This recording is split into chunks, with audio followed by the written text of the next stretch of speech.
Now, the deep state is currently, sitting in their office being like, guys, what do we do? We're not going to get the votes of these leftists. I wonder who Tim thinks runs the deep state? Well, obviously, it's Joe Brandon and the Democrats at any given time. If they're in power, well, they're the deep state. And when Republicans are in power, well, that's just, the draining the swamp. One side drains the swamp, and the other side fills up the swamp. And so that's the whole dance.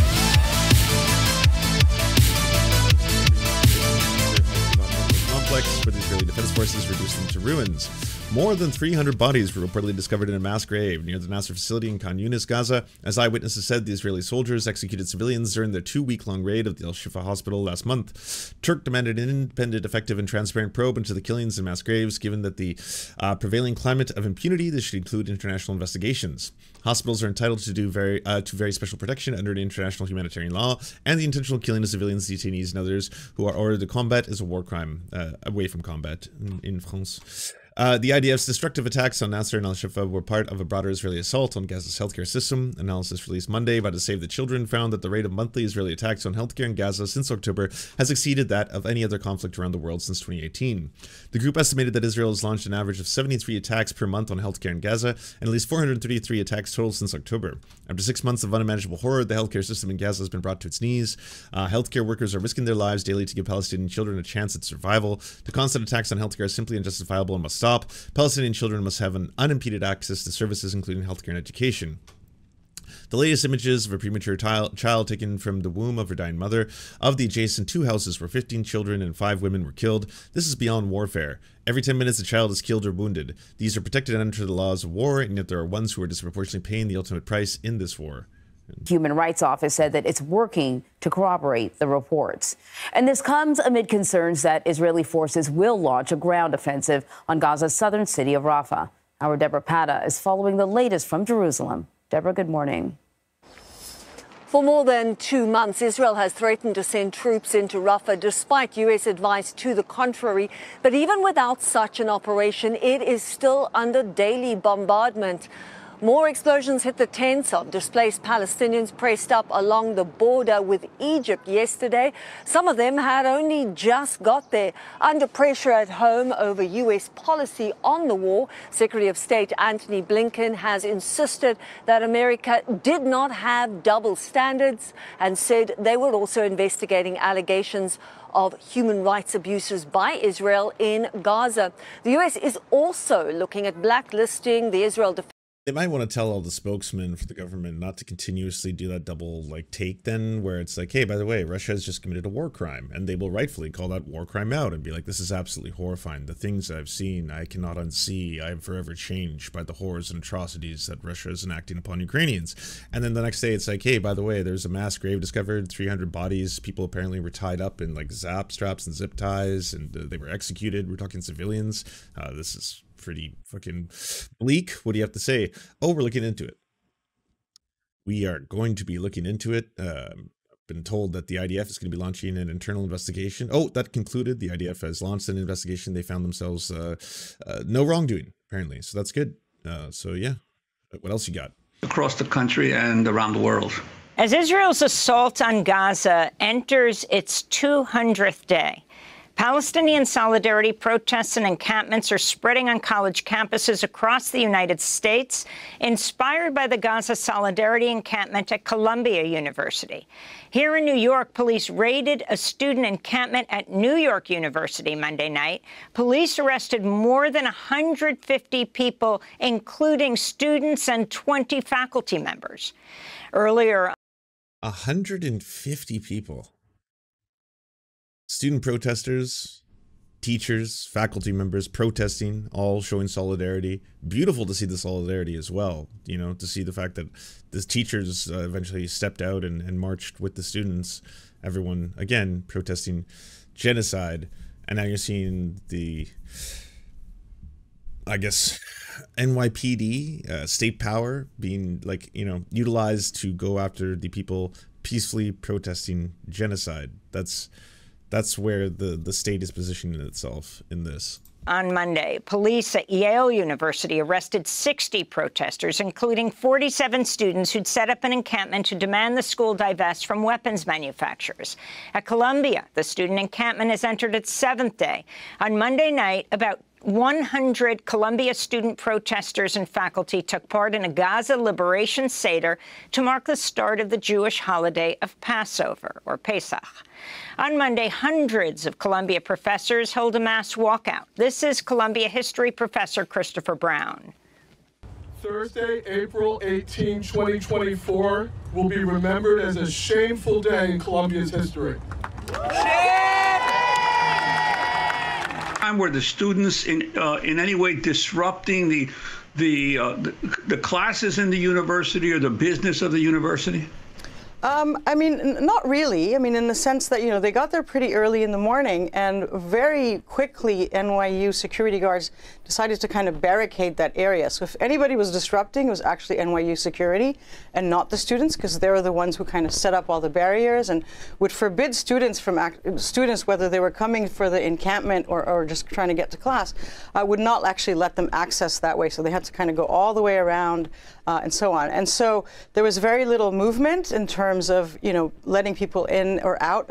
As someone that the free speech warriors know, well, it's weird, you know, how they're just 180 on all their beliefs. I mean, apparently, you know, these same campuses that would bring people like Milo Yiannopoulos or Ben Shapiro or Steven Crowder to be able to destroy all these little plebs in the marketplace of ideas, all of them suddenly are either dead silent or they've just completely 180'd on their beliefs of having, you know, free speech be a part of the campus experience. So I think it was more about they just wanted to be able to record themselves getting big fat owns over and over and over.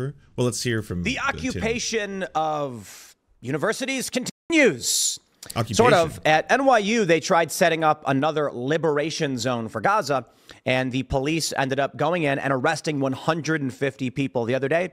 We also saw mass arrests at Yale.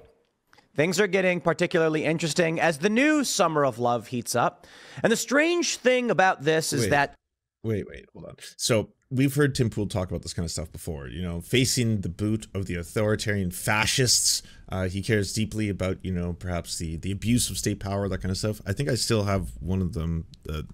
And you keep saying, but my kids need food. And now inflation is here, and there's food shortages, and your kids aren't eating. And the schools are indoctrinating your kids with violent crime.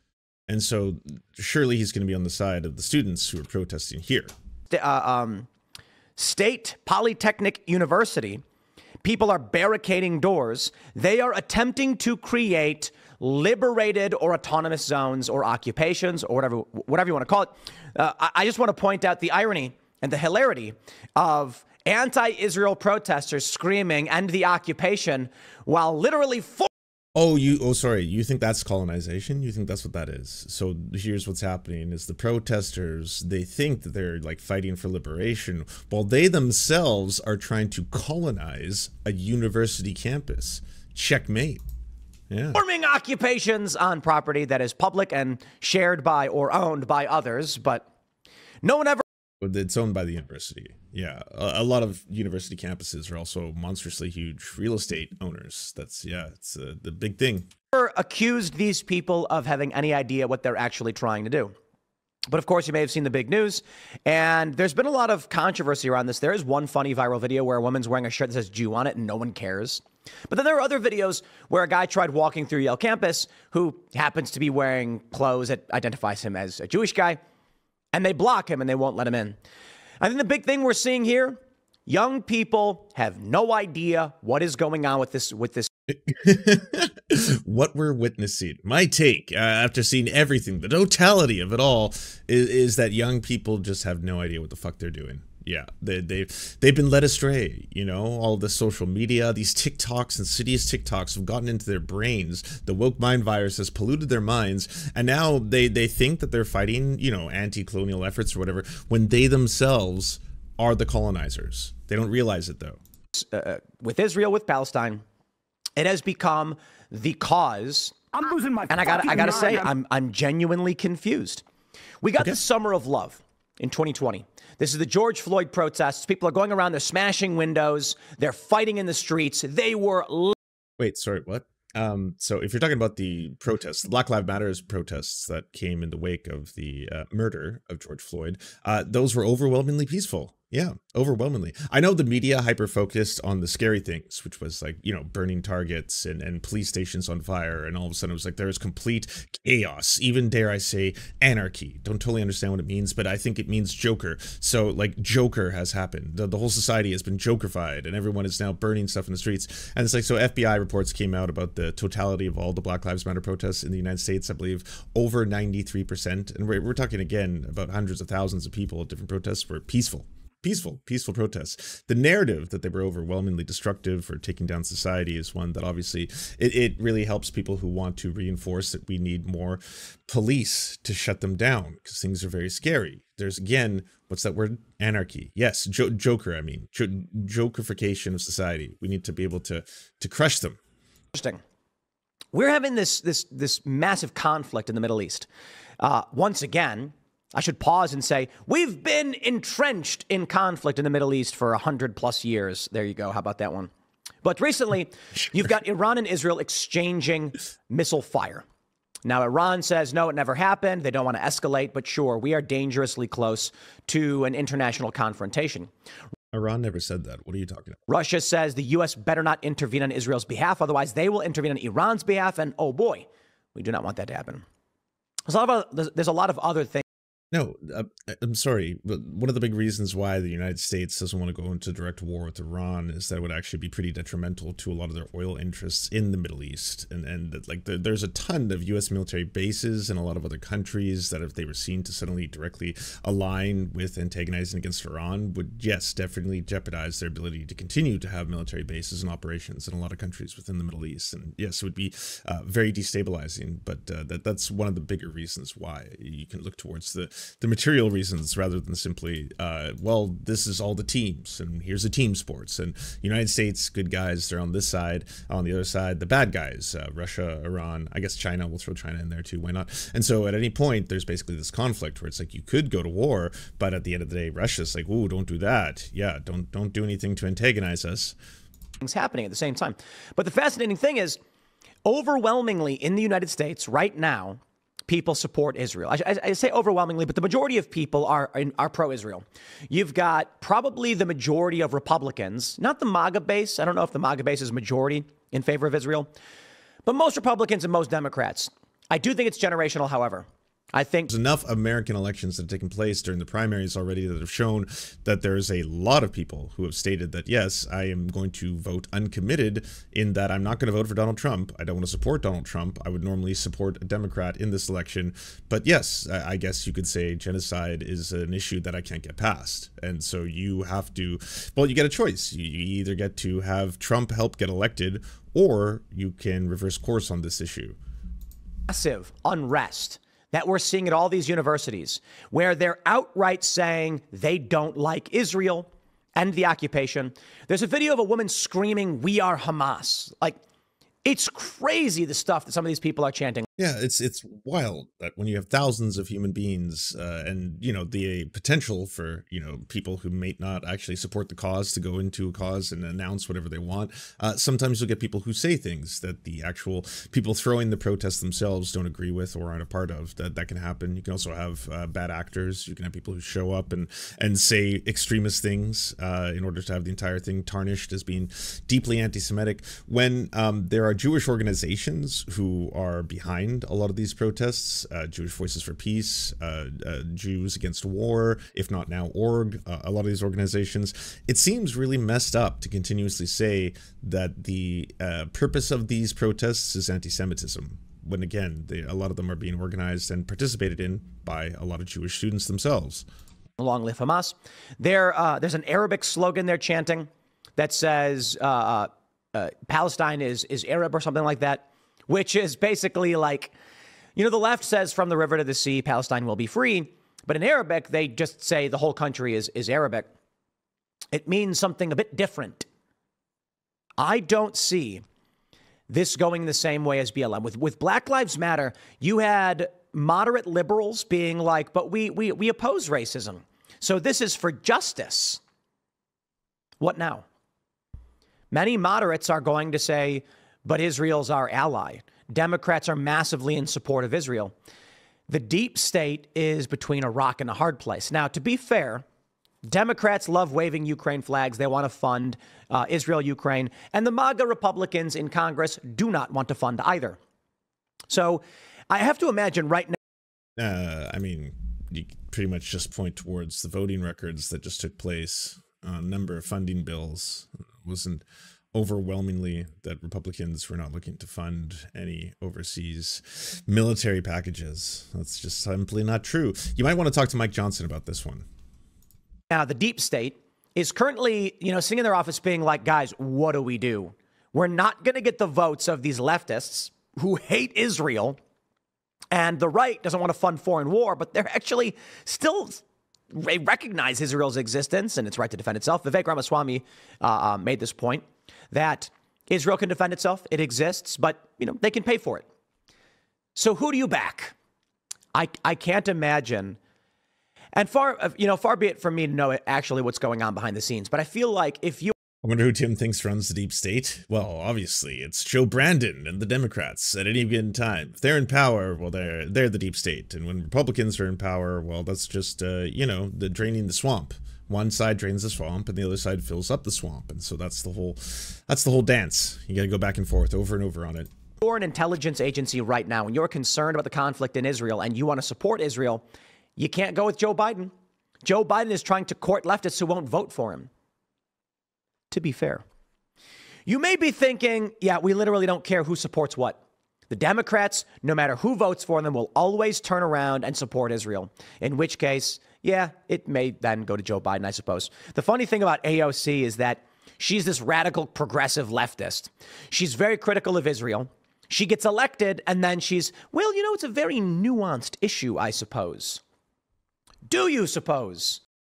He's literally on television calling it a genocide. One of the only politicians doing that right now. I'm not here to just, run cover or play defense for AOC. I know there's a lot of things that AOC does that piss off a lot of people on the left, but to say that she is simply choosing no position on this or trying to do a centrist take or trying to do the whole well, it's complicated. You could say that she was way too late to, really make a lot of the points that are now being pretty safely said by other politicians or public figures. You could be at the front lines of that, or you could wait until the environment around you is safe enough to there's less bravery in that, but certainly she's one of the only people in America, for an American politician, who's using the term genocide. That'll be interesting. Here's the big news from ABC. 150 arrested at New York University amid pro-Palestinian protests, NYPD says. Protesters on Monday broke through barriers at Gold Plaza, the school said, or is it Gould? I don't know. More than 150 people were arrested at NYU on Monday night, police said, as pro-Palestinian protests spread on college campuses throughout the country. This is it. Occupy. It was not Occupy Wall Street. Occupy University, anti-Israel. It's kind of like Occupy Wall Street, but I love that the occupiers oppose occupation. Students, faculty, and others were arrested after school officials asked the New York Police Department to help clearing a plaza on NYU's Manhattan campus, police said. Many of those arrested were still being processed through the night, and most, if not all, will be released. Why would any of them not be released? This is New York. I'll be honest. I thought he was going to be like, they're just students protesting peacefully on their own campus, but wrong of me to assume that. No, it's because it's New York, which is a revolving door. Criminals get away with whatever they want there, apparently. Yeah, just, the mad puncher just runs around in the streets punching old ladies in the face, because that's New York for you. If they actually hold any of these far leftists, I will be very surprised. In fact, I'd go out and buy a lottery ticket. That seems like a rare event, a sign of something to come. The arrests came days after more than 100 people, including many students, were arrested. He's so happy about this, too. He's just like, oh, man, this is beautiful. They're just rounding up Antifa. Look at this. We're just clearing Antifa out. At Columbia University, protests have grown at other schools, including Yale, since the Israel-Hamas war began in October. Quote, there's a pattern of behavior occurring on campuses across our nation in which individuals attempt to occupy a space in defiance of school policy. Gaz Daughtry, the NYPD's deputy commissioner for operations, said in a social media post, rest assured, in NYC, the NYPD stands ready to address these prohibited and subsequently illegal actions whenever we are called upon. Protesters at NYU on Monday broke through barriers that had been set up around Gold Plaza, a square outside the Stern School of Business, the school's global campus safety department said in a statement. Officials warned those who entered the square on Monday that they needed to clear the plaza by 4 p.m. Quote, "If you leave now, no one will face any consequences for today's actions. No discipline, no police," safety officials said in a PYT said that you could just walk into any occupied home in New York and claim it as your own, and the cops will come and arrest the homeowner? Really? Wow. That's like extreme squatters' rights, you know? message delivered to those in the plaza.